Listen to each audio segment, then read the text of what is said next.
Another sardonic tale from Lord Dunsany, this for the honor of the gods, which talks about the Isles Three, or the Prosperous Isles, where they don't worship gods. They play amongst the feet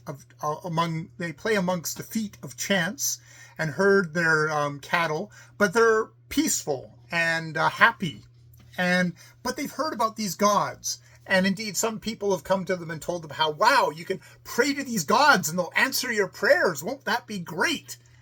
And there's some people just like, well, why would we want to do that? We've got things really good here. But others like, oh no, we should really try. We should really try. So they send out an envoy of 3. They cross the ocean, get to the shore where the gods are, leave their ships and their men at the shore. They go inland. And they see these great mountains, and on these mountains indeed are the gods, the great gods, and below them men fight for their honor. Men murder and butcher each other for their honor. Men burn their cities for the honor of the gods. And this envoy goes, oh shit, and they go low to the ground so they're not spotted, and they creep away, and then they run back to the shore. And the men say, like, oh, how was it? And they said, we have seen the gods. And like, they get the fuck out of there. They go back to the island, and the people ask, well, what was it like? How was it? It was amazing. It's like, we have seen the gods. And it's like, no, we're not doing that. Unfortunately, other people on the isle are curious about it and do go to the island. And indeed, the gods have noticed, here's the tracks of some men. And they go, and they find them in the sea. They find the tracks on the shore, and they wade into the water, but the water's too deep, so they can't find them. Unfortunately, some of the people from the isle are curious, and they go back. And the gods they get there to the isles, the 3 isles.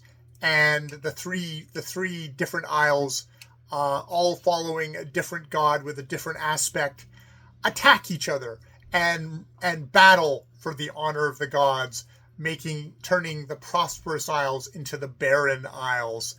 And what is it? And from one of the isles all folk came forth in ships to battle for God that strode through the isle like kings. And from another they came to fight for gods that walk like humble men upon the earth in beggars' rags.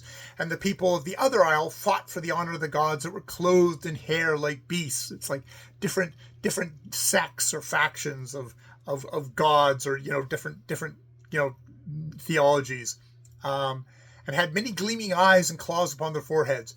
But of how these people fought till the isles grew desolate, but very glorious, and for all for the fame of the gods are many histories writ. Because yes, indeed, that's where all the histories come from, is all the battling for the honor of the gods. Before that time, not as much interesting stuff to write down. Never live in a time when when the historians are like, oh boy, there's so much to write about, because it's probably a shitty time. Dunsany seems to be commenting there. So yes, another sardonic tale from Lord Dunsany, who I'm really enjoying his views upon the old gods, the gods, all for the honor of the gods. I'm really enjoying his stuff. Thumbs up from this atheist.